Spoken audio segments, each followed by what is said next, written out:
your nation, your province, your southern Alberta. From the heart of Lethbridge, it's Bridge City News Weekend Edition. Hello, I'm Naveen Day. Thanks for joining us for a look back at Alberta this week. Lethbridge police are asking for the public's help following a kidnapping and robbery of a senior back in April. They are asking if anyone might have seen the incident take place or was in the area at the time of the robbery. Angela Stewart reports. Lethbridge police say they have been working around the clock, continuing their extensive investigation into the kidnapping of a senior who was also robbed on the same day. Police say on April 23rd, they responded to reports of a break and enter along the 2000 block of South Parkside Drive South. It's believed a 72-year-old female reported that an unknown male identified himself as a police officer. He then made his way into her home and then demanded cash. When the cash was not immediately provided, the victim was kidnapped by the male, forced to drive to a bank along the 600 block of Mary McGrath Drive South, and withdraw money. Police did not specify how much money was taken, but say the victim was taken back to her home unharmed. The male fled from the victim's residence in an unknown direction. He is described as approximately 5'9", average or muscular build, in his late 20s or early 30s, wearing all black clothing, including gloves and face covering. When asked about the severity of the subject revealing himself as a police officer, Sergeant Christo says it came as a surprise to them. Seniors Typically trust the police and the public in general. When people go to the distance of doing that, that's exactly their goal, is to establish trust. So it is rare when that does happen, but it does surface. As for the victim, Christo says she is emotionally traumatized by the incident, but supports are in place for her. If you can appreciate if this was your mother or grandmother who experienced something like this, what they would be dealing with, as well as the police, we are also surprised at this, and we are going to investigate this until it is solved. Well, the investigation is ongoing and officials continue to chase down any possible leads. LPS also adds that they currently don't have anyone in custody. For Bridge City News, I'm Angela Stewart. The University of Lethbridge received quite a bit of private funding recently to help with its quantum physics research. The post-secondary is sharing $25 million with both the University of Calgary and the University of Alberta. Dr. Dina McMartin is the Vice President of Research at the U of L, and she says the money will help researchers in Lethbridge understand how the Earth works as a complex system and how it interacts with the solar system. They will also have a look at how time moves. And if we think about time doesn't really currently fit easily into all of our understandings about physics and the laws of physics. And so we're hoping that quantum technology, quantum computing will help us better understand how time moves, and if it moves just in a straight line, or if time is circular, or if it's a little bit in havoc and moves around randomly. And right now we just really don't understand that from a quantum physics perspective. McMartin adds the U of L has already begun working on quantum gravity, quantum sensing, and quantum computing. You know, a parent should never have to bury their child.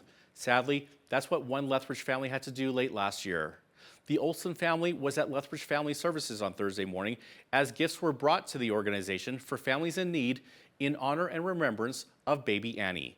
BCN's Micah Quinn has the story.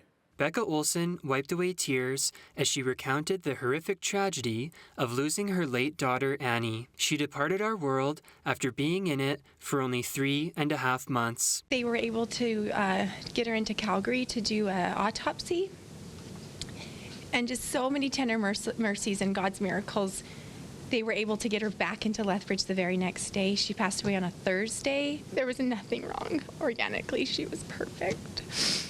So she just passed away. Olson's friends and family hosted a celebration for Annie on June 20th, which would have been her first birthday. On Thursday morning, Olson and her friends dropped off gifts from members of the community to Lethbridge Family Services, which will then be given to families in our city. Olson says her family has now dubbed their story The Annie Effect. Michelle Gallucci, the Director of Advancement and Communications at Lethbridge Family Services, told us if people still want to donate, there are specific gifts suitable for a 1-year-old baby girl that they are looking for. What our families are looking for a lot during Angel Tree, which these gifts will go to, are learning toys, anything that will help that 1-year-old teeth or walk.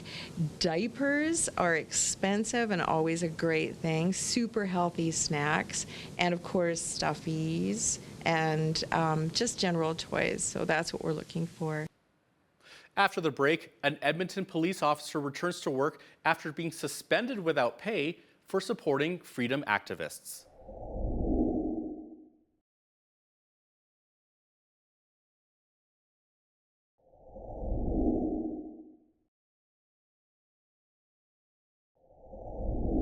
An Edmonton police officer who participated in a rally against COVID-19 restrictions thanked protesters and posted a video suggesting vaccine mandates were unlawful and unsafe will keep her job.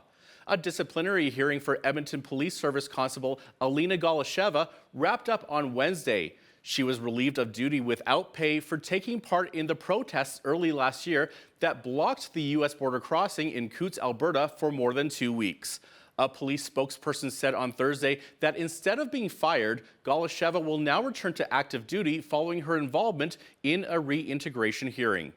More people are being allowed back into a northern Alberta First Nations community that had been evacuated due to a wildfire. Residents of Fort Chipewyan were forced to leave on May 30th, and the blaze is now considered under control. Earlier this week, essential services were being restored. On Thursday, most residents were being allowed back via boat and plane, but those who are vulnerable or have unique needs must wait.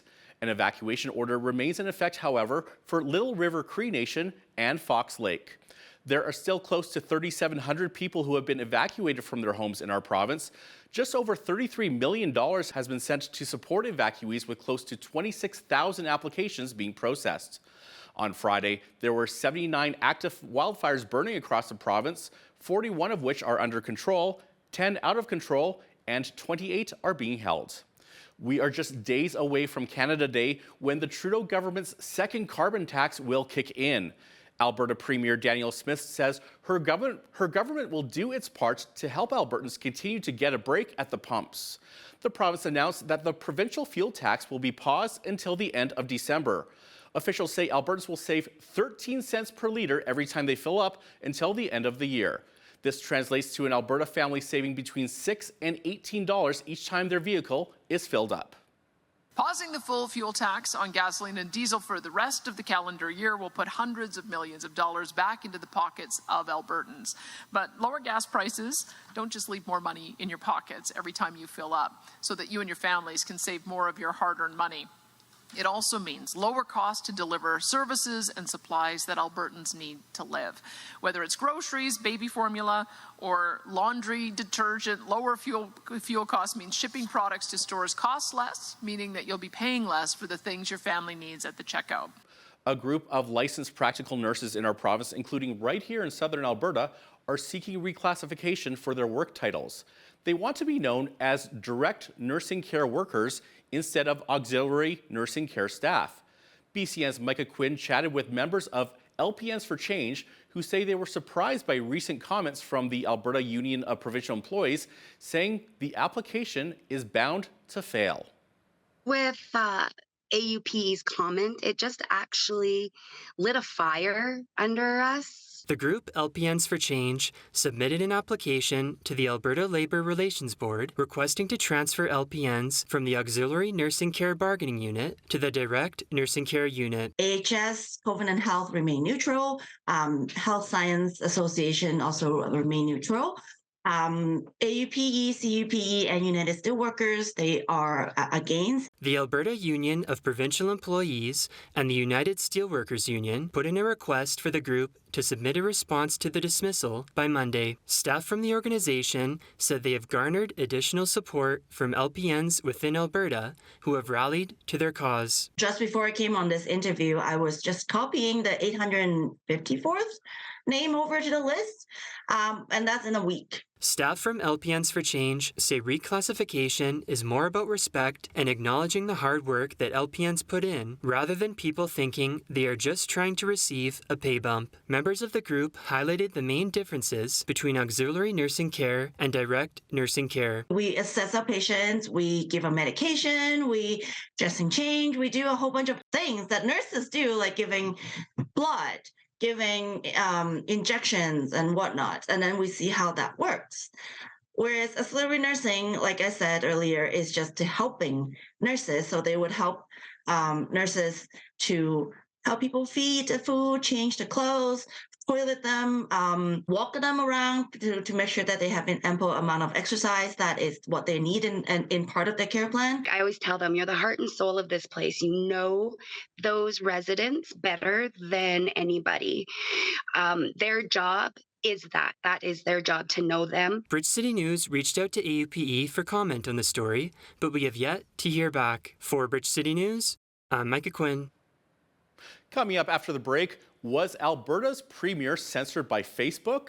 And Alberta MLAs return to the legislature to pick a speaker. All that and more is coming up right after this short break.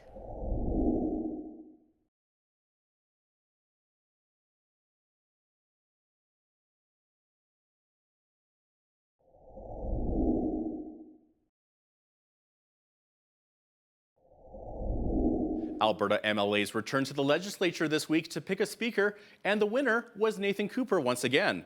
And Alberta Premier Danielle Smith claimed she had lost the ability to post to Facebook for 24 hours. To talk about these issues and more, our very own Hal Roberts sat down with our legislative reporter and the Alberta correspondent for the National Post, Tyler Dawson. Take a look. Now, Tyler, in a bit of a strange saga, Premier Smith says she was censored by Facebook and that she had lost her abilities to post for about 24 hours. Now, Meta, the company which owns Facebook, said that's not actually what happened. It's that one of her administrators of her Facebook page lost privileges and that Smith herself could still post. It was unclear what she might have posted that would have led to it. She said there wasn't an explanation from Facebook. So reporters sort of reached out to Meta and they said, no, this was an administrator, which of course that makes sense, right? Politicians don't exclusively manage their own Facebook pages or Twitter pages or social media generally. They have staff who handle these things. And so one of those people had been suspended or had their account privileges limited. And so obviously there was a bit of a disconnect there. Smith saying censorship, Facebook saying, no, this wasn't censorship at all. And Smith said, once she got her posting privileges back, she said, I hope this never happens again. And she posted a screenshot of the sort of notice. And it said that there was a security issue identified with one of the administrators. So very weird little quirk in the early days of Smith's premiership. But you can see the political benefit in it for her. The conservative movement is, broadly speaking, concerned about free expression, is broadly concerned about censorship, so this probably looked like that to Smith's office. It's just that didn't quite pan out the way that they thought it had. MLAs returned to the legislature this week to pick a speaker, and the winner once again was Nathan Cooper. Now, Tyler, also on Tuesday, Premier Smith offered up an apology. What did she apologize for? Well, this goes back to the Ethics Commissioner report on her phone call to Tyler Shandro about the charges against Artur Pawlowski, the Calgary street preacher. The call to Pawlowski himself was not the subject of the Ethics Commissioner investigation, but the call to Shandro was, and the Ethics Commissioner concluded that Smith had broken the Conflicts of Interest Act. And so this was a big campaign issue. It landed sort of with a week or two left in the campaign, and doesn't seem to have made a huge impact on the campaign, I wouldn't say, but obviously a big event on the campaign trail. So she rose in the legislature and apologized and said she intended to do nothing wrong. She had no nefarious means here, but she accepts the commissioner's ruling and that sort of thing. Tyler, Premier Smith recently met with our country's Natural Resources Minister, Jonathan Wilkinson, and Dominic LeBlanc, the Intergovernmental Affairs Minister. What came out of that meeting? Did Premier Smith really stick up for our natural resource sector?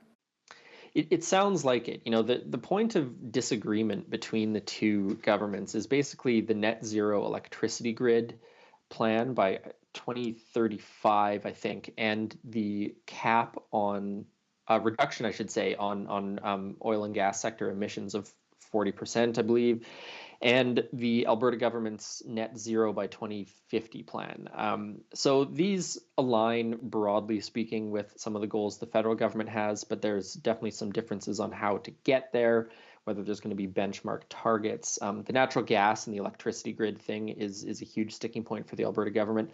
So, the outcome of it was essentially friendly, in the scheme of Alberta and Ottawa relations, I would say. No one came out of that meeting, sort of screaming their heads off. There was a clear agreement to continue to work on these problems and try and find areas of common ground. Now, we don't know what any of that's going to look like. Is the federal government going to back off on anything? Are there going to be adjusted timetables or reporting rules, anything like that? So this could be a fight coming for both of them, but and it certainly seems like Smith has drawn her line in the sand. She said she will not be a part of or will not sort of participate in the Sustainable Jobs Act stuff. That's the the rebranded Just Transition stuff. So, but a little bit of a détente, I think, would be fair to conclude at this point. So do you think Smith will actually bring forward the Alberta Sovereignty Act? It's not totally clear to me, and I'm not sure it's totally clear to anyone else either, what exactly, practically speaking, using the Sovereignty Act would mean. But I think it's a possibility for sure, although, I can imagine those debates in the legislature and the response from the federal government would be pretty intense. We need to take a quick break, but when we return, does the suggestion to change part of Canada's national anthem provide the opportunity to address more serious problems facing Indigenous communities? The answer to that is up next.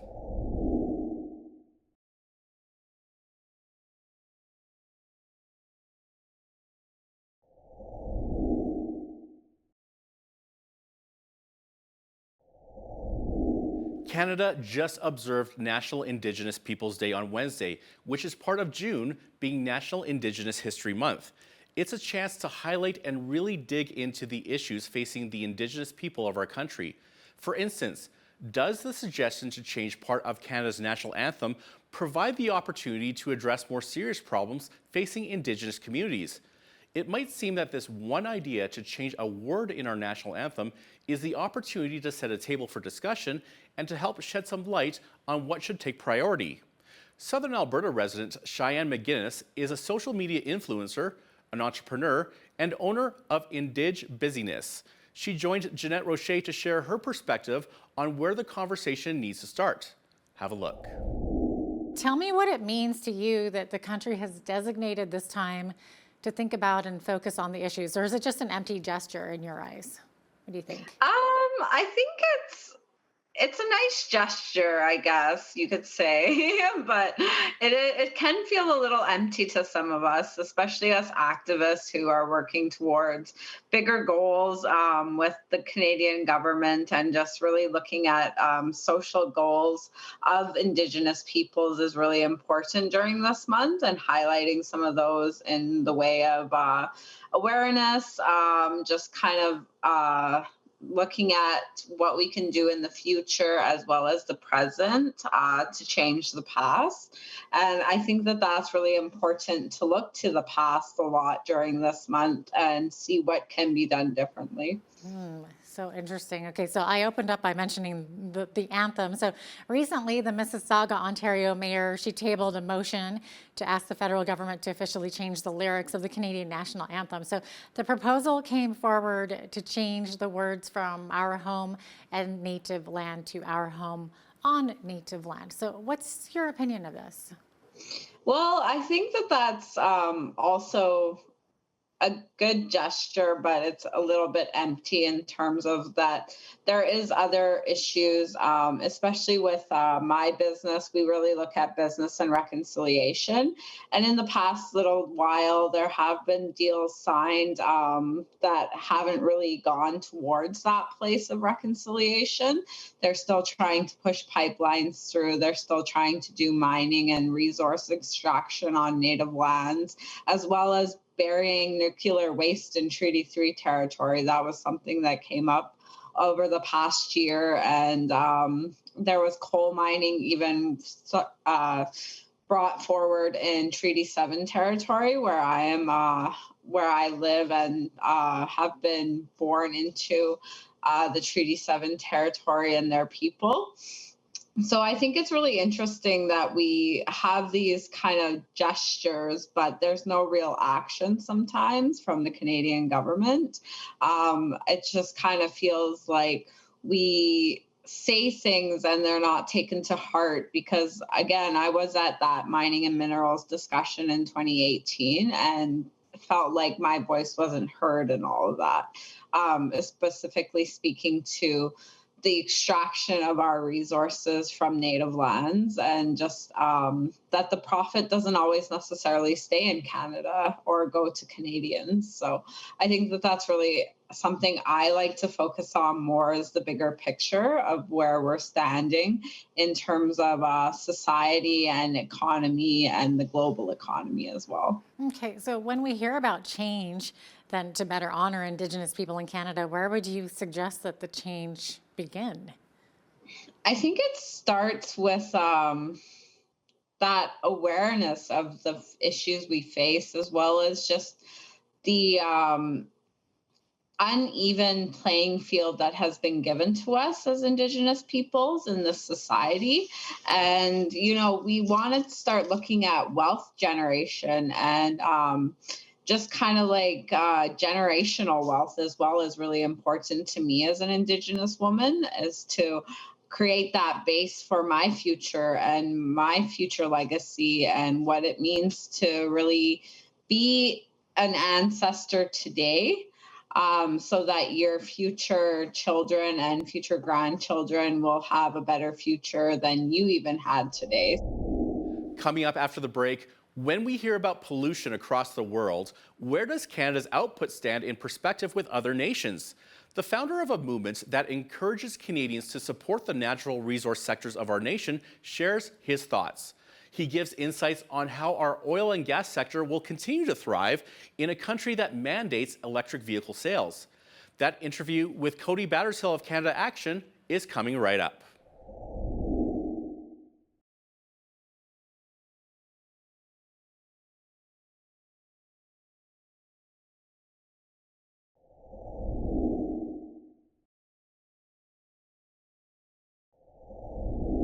Even if all cars in Canada were electric by the year 2040, our demand for oil and gas will continue to be robust.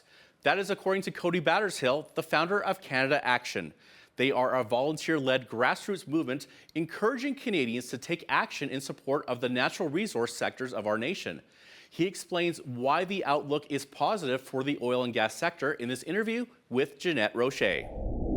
One of the things that many people do appreciate about Canada Action, your organization, are your infographics. So one thing that caught our eye was about electric cars. So it says that if all the cars were electric by 2040, the world would demand for oil and gas, the world demand for oil and gas would actually be at 2013 levels. So maybe can you give a few more details about the worldwide demand for oil and natural gas? Yeah, so when we talk about electric cars, it's important to think about how those cars are made. They're made from a lot of mining. They're made from a lot of advanced plastics and composites. The batteries are quite heavy, so the cars have to be as light as possible in every other part of their production, and that's oil and natural gas derived petrochemicals. And so even if the trajectory of electric vehicle growth continues as it's trending, we're still going to see robust oil demand. One study had said that oil demand would be around 90 million barrels a day. Another recent projection from the U.S. Energy and Information Administration said that in 2040, 2050, oil demand will still be about the level it is today. So even if it's not growing, that's still an Olympic-sized swimming pool of oil every 5-10 seconds that the globe is consuming. And yeah, let's support all energy sources and electric vehicles, but let's continue to support Canada's natural economic strengths. And a key part of that is oil and natural gas production that we do responsibly, and I would argue better than almost anywhere else in the world. Okay, well, Cody, this list might be too long, but what products are made from petrochemicals? Can you maybe describe what our world would look like without oil and gas? Well, I mean, Vaclav Smil is a great author, Bill Gates' favorite author, and he's a professor in Winnipeg at the university. And he says that the modern world is built on four fundamental materials, and that's cement, steel, ammonia, and plastic. And all of those require fossil fuels. And there's no immediate way today to switch out the fossil fuel components. Let's talk about ammonia and natural gas based fertilizers. Currently, those fertilizers are feeding about half the world. We don't always think about how that fertilizer is made, but natural gas is a tremendous part of that. In Canada, in Alberta, when it's minus 40, what are we going to do for heat? What are we going to do for the plastics in hospitals? We start life in a hospital, and unfortunately, we often will end our lives in a hospital. Those plastics, those advanced materials are a fundamental part of modern medicine and our expanded lifetimes, life expectancies as humans in Canada and humans around the world. So, you know, when you look around your house, every single thing, everything you eat, everything you do, everything you own, everything you've ever done is made possible by natural resources. It's not always obvious, but oil and natural gas is a core component of everything we have, everything we do. Not just gasoline, not just plastics for the electric vehicle, but everything else I've detailed. It's incredibly important we have these more balanced conversations about this topic. Mm-hmm. When we hear about pollution across the world, can you help put Canada's pollution output into perspective when compared to other nations or regions? Yeah, and you know, we got to talk. So we can talk about emissions, we can talk about land, we can talk about water. I think when we talk about one quick stat regarding emissions would be that we are actually a global leader in reducing methane and flaring from our oil and gas industry. So there's a study done by the UFC that said if the rest of the world copied our standards, the average emissions from barrel of oil would reduce by 23% oil production, the upstream production emissions. That's about taking 100 million cars off the road. And if we want to talk right now about reducing global impacts, getting as much Canadian liquefied natural gas to Asia and the world will absolutely have the largest immediate impact on reducing global emissions. That's climate action today. And people that are saying shut it down are ignoring the reality of how they live, how we live, the impacts, and the massive global positives that Canadian oil and natural gas brings. The number of parents choosing to homeschool their children has seen a huge increase both in the US and Canada over the last number of years. After the break, we hear from a homeschool facilitator who explains why this is happening.